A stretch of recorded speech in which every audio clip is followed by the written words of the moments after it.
Salut à tous, j'espère que vous allez bien. Bon, on se retrouve, ça fait un petit bout de temps que j'étais pas sur YouTube. Il s'est passé beaucoup de choses, beaucoup d'investissements immobiliers, de la restructuration, des gros changements, du repos, voilà, pas mal de choses.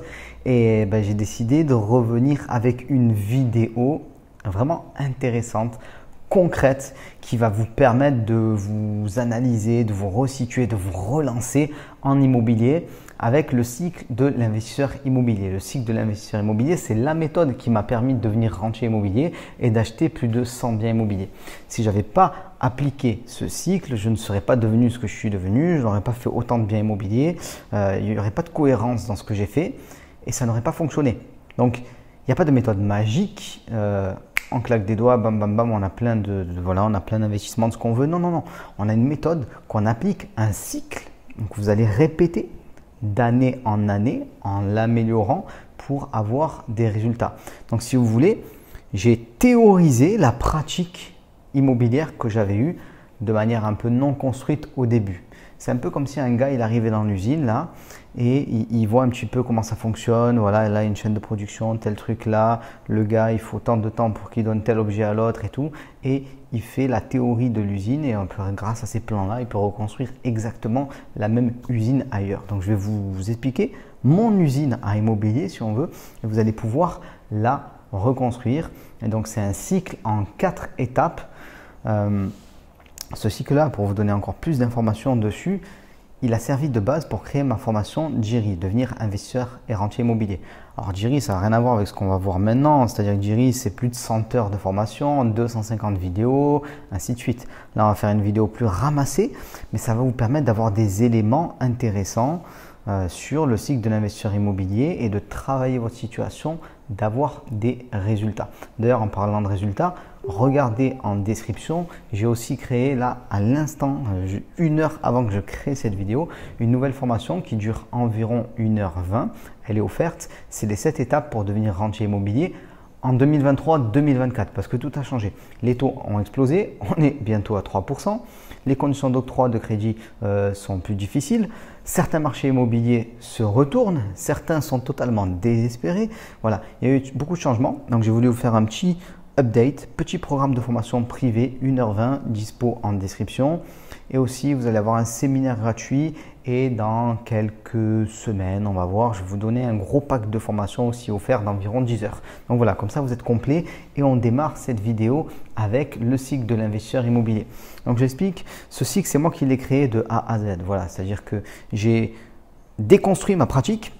Donc après des années d'investissement immobilier, je me suis penché sur comment j'avais fait les choses et comment un gars qui avait 1600 € par mois, il a pu réussir à avoir plus de 100 biens immobiliers, à faire tout ce que j'ai pu faire et ainsi de suite.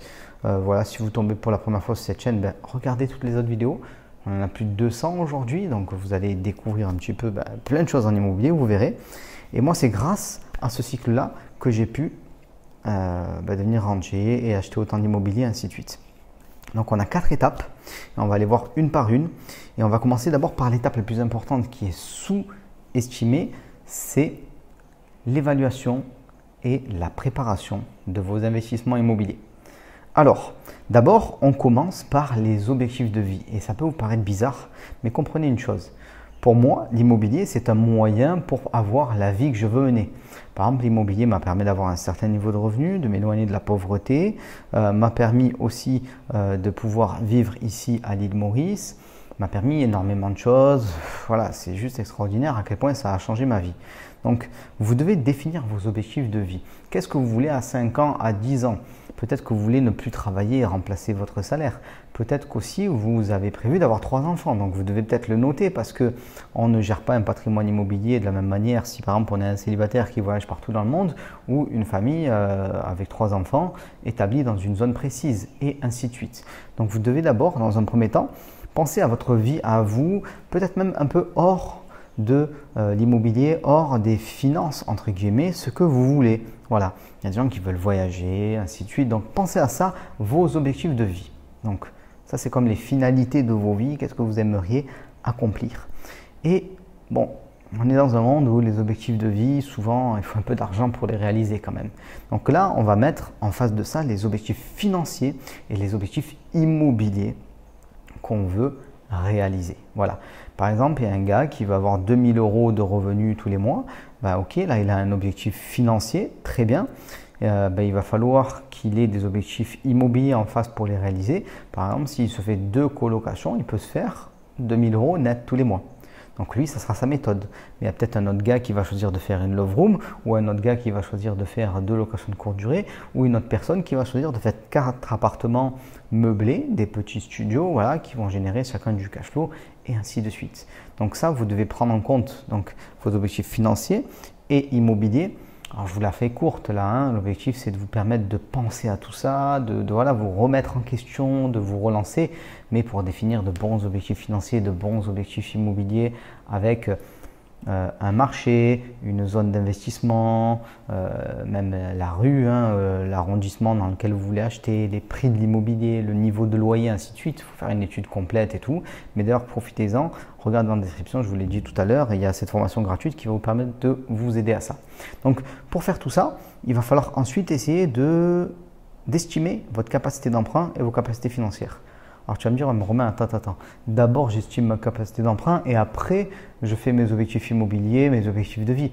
Non, si tu fais ça, tu vas rester, j'ai envie de dire entre guillemets, pauvre toute ta vie.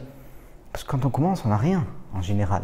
Moi, quand j'ai commencé, j'avais, mon premier investissement, j'avais un garage, j'étais étudiant. Mais après, j'étais salarié, je gagnais 1600 € par mois. Si je devais estimer juste ma capacité d'emprunt à ce moment-là, je ne serais pas allé très loin. Objectif de vie, objectif immobilier, tout ça. Puis ensuite, tu vas devoir mettre en place des solutions pour avoir des capacités d'emprunt plus élevées, pour avoir des capacités financières. Donc ça peut être créer une activité complémentaire, ça peut être faire un achat-revente pour avoir du cash qui te permettra ensuite d'emprunter, ainsi de suite. On a plein de méthodes. Là, l'objectif aujourd'hui, c'est de vous éveiller à tout ça, mais il va falloir faire augmenter votre capacité d'emprunt, augmenter vos capacités financières pour pouvoir réaliser ces objectifs immobiliers. Alors, on pouvez le faire de manière plus tranquille. Par exemple, tu veux avoir 2000 € par mois. Bon, aujourd'hui, tu as la capacité d'emprunt de monsieur tout le monde. Tu n'as pas envie de retourner toute ta vie. Tu vas commencer par faire une location de courte durée. Tu vas essayer de faire quelque chose plutôt, par exemple, une location thématique qui peut se louer jusqu'à 200-250 € la nuit. Les locations thématiques comme les love rooms, mais il n'y a pas que ça, ça rapporte énormément. Et donc, ce cash flow là va te permettre d'avoir de l'argent en plus tous les mois que tu vas pouvoir économiser, va te permettre d'avoir une plus grosse capacité d'emprunt et ainsi de suite.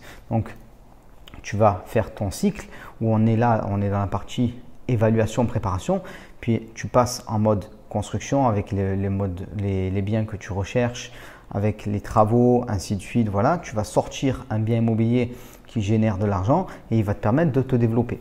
Donc là, on reste pour l'instant dans cette partie d'évaluation de préparation, mais c'est important de travailler sur sa capacité d'emprunt, travailler sur ses capacités financières. Alors ça peut être des trucs plus simples aussi, hein. Épurer des mauvaises dettes, enlever certaines dépenses inutiles, tout simplement racheter des crédits, vendre des biens immobiliers que vous avez déjà pour récupérer de la capacité d'emprunt. Il y a beaucoup de choses à faire à ce niveau-là. Donc, vous évaluez tout ça, vous mettez en place des moyens pour pouvoir réussir. Donc là, j'en ai un peu parlé, hein. Vous commencez à vendre, vous commencez à faire ci, à faire ça, à éventuellement, pour certains, ça peut être trouver un deuxième job pour avoir un peu plus d'argent, d'autres, c'est couper des dépenses. Voilà, vous mettez en place les moyens. Ensuite, vous allez vous poser la question du type d'investissement et de l'exploitation que vous voulez mener. Tous les marchés ne se prêtent pas à tous les types d'exploitation. Tous les marchés ne se prêtent pas à tous les types d'investissement. Donc, un marché, un type d'investissement, un mode d'exploitation. Marseille, T5, colocation, par exemple. Voilà, là vous avez un alignement. Alors bien sûr, il faut aller beaucoup plus loin là-dedans. Quel arrondissement, quelle rue, quel prix, ainsi de suite, j'ai pu le dire, mais voilà. Donc vous allez faire le prototype du type d'investissement que vous voulez et d'exploitation. Vous le travaillez bien, proprement, de manière à pouvoir vous lancer là-dedans.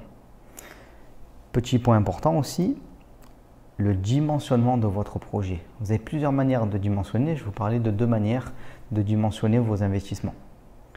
Soit vous faites un projet test. Ok, je me lance, je fais une coloc, je vois ce qui se passe. C'est pas mal si vous êtes un peu frileux ou si vous avez peu d'épargne, vous ne voulez pas prendre de risques et voilà. Ou tout simplement si vous voulez avoir une sérénité, on va dire ça comme ça. Soit vous êtes un petit peu plus joueur entre guillemets, mais l'immobilier c'est pas un jeu, je le répète, parce que vous allez vous endetter, vous allez avoir des crédits. Le crédit, il faut le rembourser, ainsi de suite. Donc c'est vraiment pas un jeu, même si des fois on dit, j'ai repris un banquier dernièrement là-dessus, il me dit ouais vous faites le Monopoly dans la vraie vie. Non, c'était pas un banquier, c'était un reporter, pardon.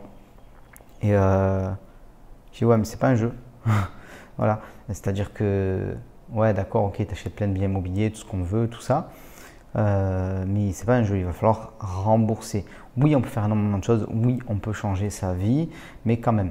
Surtout que là, je prends un temps un peu plus sérieux parce que on est vraiment dans créer un cycle pour investir, se projeter et pour essayer de vous faire avancer plus vite, mais ça n'a rien d'avancer plus vite vers un mur entre guillemets.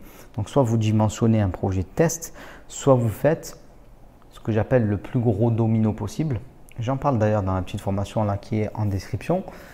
C'est de trouver le plus gros truc que vous pouvez faire aujourd'hui sans vous mettre en danger. Ah, j'ai la capacité pour acheter un petit immeuble de 3 appartements. J'ai de l'épargne de côté au cas où les choses ne se passent pas comme il faut. Je me lance là-dedans. Mais ça, pour faire les plus gros projets possibles, je vous conseille d'être accompagné. Voilà, c'est important. On ne se lance pas par soi-même quand on n'a pas fait déjà plusieurs investissements dans le plus gros projet possible. Il ne faut pas faire ça.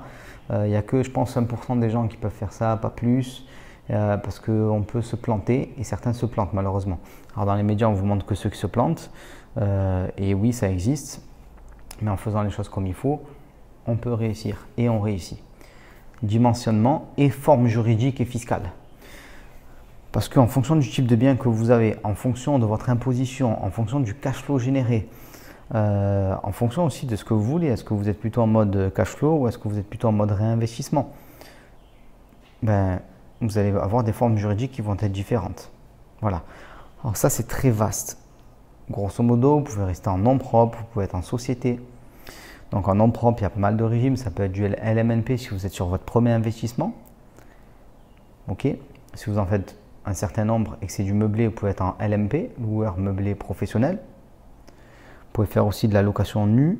Voilà. Donc c'est du foncier, par exemple avec le stationnement, les garages, ainsi de suite. Ok. Tout ça, on le fait en général quand on a des tranches marginales d'imposition en nom propre qui sont faibles. Pour moi, c'est quand on est en dessous des 30%. Sauf que malheureusement, 30%, c'est un peu plus de 2200 € par mois. Si tu fais plus de 2200 € par mois, tu es à 30% de tranche marginale d'imposition pour une personne sans enfant. Donc ça peut aller vite. Tu mets un salaire et tu mets un investissement et tu as largement dépassé. Donc malheureusement, tu te retrouves avec une tranche marginale d'imposition importante. Et c'est là qu'on se met à penser à créer des SCI ou d'autres types de sociétés. D'ailleurs, il y en a plein. Ça, je détaille dans la formation dont je vous ai parlé. Et là, tu vas avoir la possibilité d'être à l'IR, l'impôt sur le revenu, ou à l'IS, l'impôt sur les sociétés. Et là, l'objectif, c'est plutôt d'être à l'IS. Bon, objectif de cette vidéo, c'est pas de tout détailler. Il faut des heures et des heures pour détailler tout ça. Mais l'objectif, c'est plutôt de vous relancer, de vous re-questionner en fonction de là où vous en êtes. Donc, évaluation, préparation, c'est la partie 1 et c'est la plus importante. Que vous vous lanciez aujourd'hui en tant que débutant ou que vous vous relanciez après 1, 2, 3, 4, 5, 6, 7, 10 investissements. Voilà. Deuxième partie, construction. Là, c'est le concret. On commence la recherche de biens.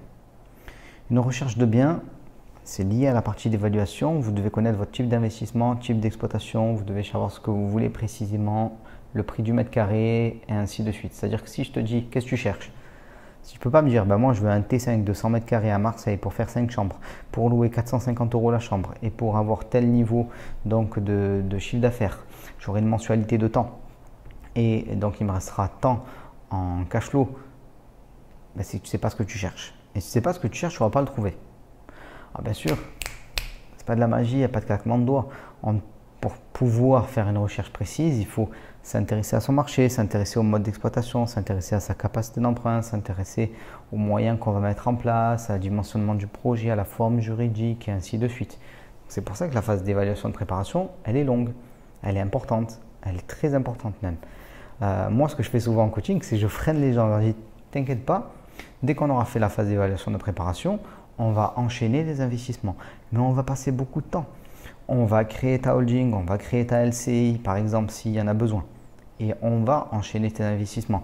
Alors, c'est pas tu crées la holding, tu crées la LCI et tu attends pour acheter tes investissements, parce que tu peux le faire de manière concomitante. Il est possible d'être en cours de création d'une société et de se positionner sur un compromis, par exemple. Donc, c'est tout à fait possible. Mais il faut comprendre que cette phase d'évaluation-là et de préparation, elle est aussi importante que la phase de construction, si ce n'est plus. Donc, vos recherches de biens. Vos recherches de biens, elles doivent être réelles, j'ai envie de dire. Les annonces, c'est tous les jours. Et les alertes, il faut les mettre en place, mais des alertes précises. Je veux un T4 ou un T5, d'accord, un T5 c'est combien? C'est 100 mètres carrés, donc je veux 100 mètres carrés à plus ou moins 2000 € du mètre carré dans telle ville et ainsi de suite. Ça, c'est des recherches précises, parce que vous allez avoir des biens immobiliers qui vont arriver directement dans votre boîte mail et ça sera les bons biens immobiliers. Si ce n'est pas fait correctement, vous allez avoir des tonnes de biens immobiliers qui vont arriver et malheureusement, la plupart ne serviront à rien. Et qu'est-ce qui va se passer? Au bout de 3-4 jours, vous n'ouvrirez même plus vos mails. Parce que vous allez avoir 10-15 mails par jour. Et à chaque fois que vous cliquez, ce n'est pas ce qu'il faut dedans. Moi-même, dernièrement, j'avais étendu d'autres recherches et tout. Et je recevais un peu trop de mails. Et je me dis non, Romain, reviens aux fondamentaux. J'ai supprimé toutes mes alertes. Je me suis fait des alertes plus précises. Et comme ça, je reçois que quelques mails par jour. Je les ouvre tous. Je regarde. Et régulièrement, j'ai des biens immobiliers. Un exemple tout bête, un agent immobilier qui avait appelé mon associé pour vendre un bien. On ne s'est pas positionné dessus. Finalement, il l'a mis en publication. Ben, j'ai reçu l'email. Donc, ça veut dire que j'avais fait réellement une alerte qui était adaptée. Donc, travaillez vos alertes. Recherche de biens. Quand vous allez commencer à faire vos visites, vous allez commencer à évaluer les travaux que vous avez à faire. Voilà. Donc là aussi, c'est pareil, hein, il faut un petit peu s'y connaître, évidemment. Il faut avoir créé son équipe, des personnes qui vont venir avec vous pour l'évaluation ou vous devez être vous-même en capacité de le faire. Évaluation des travaux de manière à avoir votre bien plus les travaux. Une fois que vous avez votre bien et les travaux, vous savez si c'est rentable ou pas. Vous savez combien vous allez payer tous les mois à la banque. Donc, vous pouvez aller sur votre compromis. Alors, avant d'arriver au compromis, bien sûr, vous allez faire une offre, vous allez négocier, il y a plein d'étapes. Mais là, vous allez pouvoir aller sur votre compromis. Donc, prenez votre rendez-vous chez le notaire, vous voyez les conditions. Là aussi, il y a plein de choses à optimiser, mais voilà. Compromis en main. Le lendemain, vous déposez tous vos demandes de financement dans plusieurs banques. Voilà. Si vous voulez que ça fonctionne, une seule demande de financement, ça ne suffit pas. Alors bien sûr, il faut faire un dossier complet, structuré, bien présenté, de manière à ce que vous ressortiez du lot par rapport à ces 90% de personnes qui arrivent. Ouais, je veux acheter un bien immobilier, combien vous pouvez me prêter? Bon voilà, bon, ben, le banquier, soit il se fait plaisir et il te dit bah, tu mets 20% d'apport, et c'est comme ça que tu te retrouves avec la légende de quoi qu'il arrive, il faut mettre 20% d'apport en immobilier. Alors, ce n'est pas que pour ça. On a aussi beaucoup cette légende parce que beaucoup de personnes sont très intéressées à ce que tu fasses des investissements, que tu les payes pour ça, notamment les gens qui font du clé en main. Et si tu mets 20%, le dossier il passe quasiment automatiquement. Et si ça passe automatiquement, ils ont leur com. Alors que si ça ne passe pas, ils n'ont pas leur com. Donc, ils sont prêts à te sacrifier, te faire perdre 20% juste pour que le dossier passe. Donc, il n'y a pas que cette raison-là. Mais voilà. Donc, tu as ton compromis, tu fais tes demandes de financement à tes conditions. Tu demandes tes conditions à toi. C'est important. Mais pour demander tes conditions à toi, il faut les connaître. Qu'est-ce que tu veux? Quel taux? Qu'est-ce que tu négocies? Est-ce que par exemple tu fais un différé de remboursement? Plein de choses peuvent être optimisées. Tes conditions. Et puis après, tu vas avoir un certain nombre de banques et tu vas prendre la meilleure proposition. Tu n'auras pas forcément ce que tu veux. Mais ça, vous savez, en immobilier, le plus important, c'est quand même d'obtenir le financement. Vous avez votre financement, vous achetez votre bien, vous réalisez les travaux. Alors, vous n'avez pas forcément des travaux, mais voilà, ce qui rapporte le plus, c'est d'acheter un bien et de le rénover. Mais il y a aussi beaucoup de choses à faire sans travaux. Mais là, je prends un cas général quand même. Les travaux, et d'ailleurs même le financement, toute cette zone-là, c'est quelque chose qui doit...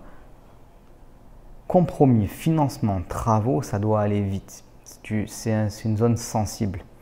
C'est-à-dire, par exemple, quand tu as signé ton compromis, il faut que tu trouves vite ton financement parce que si ta situation financière, elle change à ce moment-là, ben peut-être que tu n'auras pas ton financement. Les travaux, il ne faut pas que ça dure 1 million d'années, il ne faut pas que ça dérape parce que tu perds de l'argent, ainsi de suite. Donc c'est pareil, ça, il faut que ce soit mené le plus rapidement possible en allant de préférence 1 fois par semaine sur le chantier. Voilà. Alors si vous êtes plus éloigné, vous pouvez le faire différemment à plusieurs étapes clés du chantier que vous allez identifier. Vous savez, on a plusieurs étapes. Hein. On a la destruction, donc tu détruis tout, tu évacues tous les gravats, tout ça. Après, tu vas commencer petit à petit à monter tes cloisons en BA13. Il va y avoir tout ce qui est sanitaire, plomberie, électricité, voilà, tous les câbles et les tuyaux, grosso modo, qui vont commencer à être passés dans tous les sens. Au fur et à mesure, on regarde tout ça. Donc, une fois que c'est passé, on ferme les placos. Donc, avant de fermer les placos, on vérifie que tout est passé correctement, ainsi de suite. Donc, on met des points d'étape comme ça, de manière à vérifier l'évolution du chantier correctement. Et là, tu as un bien immobilier qui sort. Boum, tu as fini ta phase de construction. Alors là, il y a une phase d'exploitation, stabilisation qui arrive. C'est extrêmement important parce que sortir un bien, c'est cool, mais bon, s'il n'est pas exploité correctement, s'il n'est pas mis en location correctement, s'il n'est pas vendu correctement, s'il le faut, si les loyers ne rentrent pas, voilà, si on n'analyse pas ce qu'on a fait, les erreurs, tout ça, ben, ça ne fonctionne pas et surtout on ne peut pas recommencer. Donc, exploitation le plus rapidement possible. Je vous conseille au début de vous mêler vous-même de votre exploitation, de ne pas déléguer ça tout de suite. Parce que si vous déléguez ça tout de suite à quelqu'un, vous ne connaissez pas bien votre marché, vous ne vous rendez pas compte de l'écart entre ce que vous aviez prévu et de la réalisation. Et il y a un tiers au milieu et vous ne savez même pas s'il vous dit la vérité. Moi, je vous le dis direct, sans pitié, je ne veux pas savoir. La plupart des agents immobiliers font que mentir. Que ce soit que mentir, j'exagère un peu peut-être, mais c'est un métier où il y a beaucoup d'argent, tout ça, donc il y a beaucoup de mensonges. À l'achat, à la vente, à la location, ainsi de suite. En plus, la location, c'est un peu ingrat parce que beaucoup de gens ne veulent pas la faire. Les mecs, ils veulent acheter des biens immobiliers, mais ils ne veulent pas les exploiter, ce que je peux comprendre. Hein. Du coup, ils donnent cette tâche à quelqu'un et ils veulent que le mec il prenne 3% de com, pas plus. Quoi, d'honoraires en l'occurrence. Ça ne marche pas comme ça, il faut le payer un peu le gars aussi. Donc c'est quand même particulier, voilà, on a beaucoup d'agents immobiliers pas très motivés, des propriétaires qui ne veulent pas payer, des conflits, un mélange même aussi des locataires qui ne veulent pas payer. Donc un truc très particulier au niveau de l'exploitation. Parce qu'il n'y a rien de plus facile que d'acheter un bien immobilier, surtout si tu achètes n'importe quoi, de le rénover à l'arrache et de le mettre à la location. Mais si ça ne marche pas derrière, ça ne va pas. Donc vous comprenez c'est comme des poupées russes. Tu as fait ton évaluation correctement, ok, après tu as la construction, tu as la stabilisation avec l'exploitation. Et ben, si tout ce qui était avant n'a pas été fait correctement, ton exploitation, ben, par exemple, elle ne va pas être adaptée, elle ne va pas être optimale, dans le sens où vous avez le même appartement de 50 mètres carrés dans une zone. Ben, s'il est totalement défraîchi, tu vas le louer le prix du marché, on va dire moins 20%. Si tu l'as rénové correctement, le prix du marché est plus 20%. Si tu l'as rénové et tu l'as meublé correctement, le prix du marché est plus 35%. Et ainsi de suite. Donc on voit bien que cette partie de stabilisation, d'exploitation, de mise en location, voire même de vente, elle est conditionnée, sa réussite en tout cas, ou son échec, sont conditionnés à la construction et à toute la partie d'évaluation. Donc c'est là qu'on comprend qu'il ne faut pas penser directement à acheter des biens, à foncer comme un malade, mais à préparer les choses correctement. Et l'idéal, en fait, ce serait d'avoir un plan totalement construit avant même de bouger le moindre petit doigt, c'est-à-dire avant même presque de commencer à ouvrir le bon coin et se loger pour retrouver des biens immobiliers.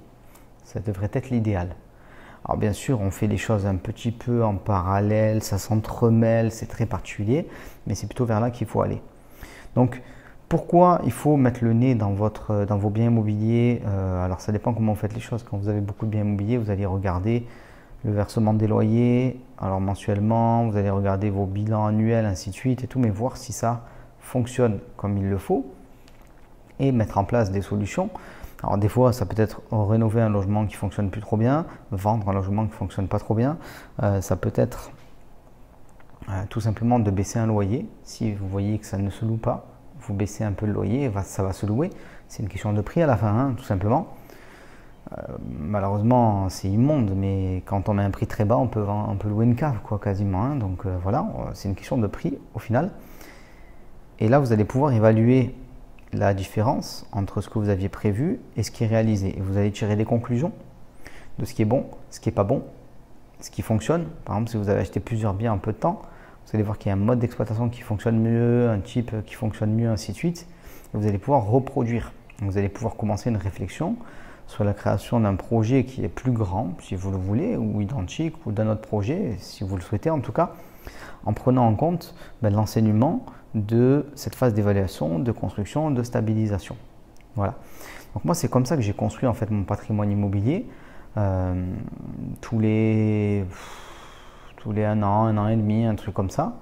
Parce qu'un cycle, je ne vous l'ai pas dit, mais un cycle comme ça, grosso modo, ça dépend des gens, mais il va durer entre 5 et 9 mois. Trouver les biens, les rénover, les mettre à louer, faire une étude de la situation et vous relancer. Donc c'est à dire que pour les plus rapides, des cycles comme cela, vous pouvez en faire 2 tous les 18 mois. Et donc on peut aller très vite. Et si à chaque fois vous réussissez à faire un truc un peu plus gros qu'auparavant, vous comprenez qu'il y a un effet boule de neige énorme qui se met en place. Et moi, c'est ce que j'appelle la croissance exponentielle. D'ailleurs, justement, je vous ai parlé d'un séminaire en début de vidéo. C'est ce séminaire-là que je vous donne en bonus, en plus des 1h30, 1h20 pardon, de formation sur la méthode à utiliser en 2022-2023 pour vivre de l'immobilier. C'est un séminaire qui présente cette notion de croissance exponentielle. C'est un séminaire qui a été donné devant un peu plus de 1000 personnes. Les gens avaient payé leur place. Vous pouvez aller le visionner gratuitement. Donc, vous comprenez qu'il y a cette croissance exponentielle qui se met en place en réalisant des cycles de plus en plus gros. Bien sûr, il y a des conditions à respecter pour pouvoir faire des cycles, mais vous voyez bien en fait qu'il y a une méthodologie derrière et qu'il ne s'agit pas d'investir au hasard. Demain se prépare aujourd'hui. Donc, c'est aujourd'hui, en préparant les choses correctement, que vous allez avoir les bons résultats demain. Et si aujourd'hui vous faites des erreurs, vous n'aurez pas les résultats demain. Et les résultats de demain manqueront pour avoir les résultats d'après-demain. Et c'est comme ça qu'on se retrouve avec, par exemple, 2 personnes qui ont le même niveau. Aujourd'hui, ils sont là, voilà, les deux. Il y en a même un qui gagne un peu plus que l'autre, peu importe. Et puis, leur courbe, elle se disjoignent totalement. C'est-à-dire qu'il y a un mec qui se développe, et l'autre ne se développe pas trop. Souvent, parce qu'il y en a un qui prend vraiment chaque point, il les travaille, il les met en ordre, il fait ce qu'il faut et il a un plus 20% de performance à chaque fois et 20% sur le prix d'achat en moins par exemple, 20% en plus sur les loyers, 20% en moins d'imposition, 20% en plus d'emprunt à la banque, de cycle en cycle, ça fait des montants démentiels et c'est comme ça que tu te retrouves avec plus de 100 biens immobiliers à 36 ans. Voilà. Tout simplement, entre guillemets. Chacun va le faire à son échelle. Tu as des gars qui vont partir de 0, 10 biens immobiliers en 10 ans. Tu en as qui vont partir de 0, 20 biens immobiliers en 10 ans. Et puis d'autres qui feront autre chose. Pensez à vos objectifs de vie, comme j'ai pu vous le dire. Mettez-les en place et travaillez tout ça. Et de cycle en cycle, vous allez être meilleur. Voilà. Commencez peut-être pas par un cycle énorme. Et c'est comme ça que vous allez réussir, tout simplement, en améliorant le processus à chaque fois. Donc j'espère que cette vidéo vous a plu. Si c'est le cas, surtout likez-la, c'est important pour YouTube, tout ça. Je ne demande jamais assez d'ailleurs aux gens de liker les vidéos. Faites-le si ça vous a plu. Regardez surtout en description, il y a la formation que je viens de tourner là il y a 1 heure environ, le séminaire offert et bientôt un gros pack de 10 heures de formation que vous recevrez directement dans votre boîte mail. Je vous dis à très vite. Ciao tout le monde.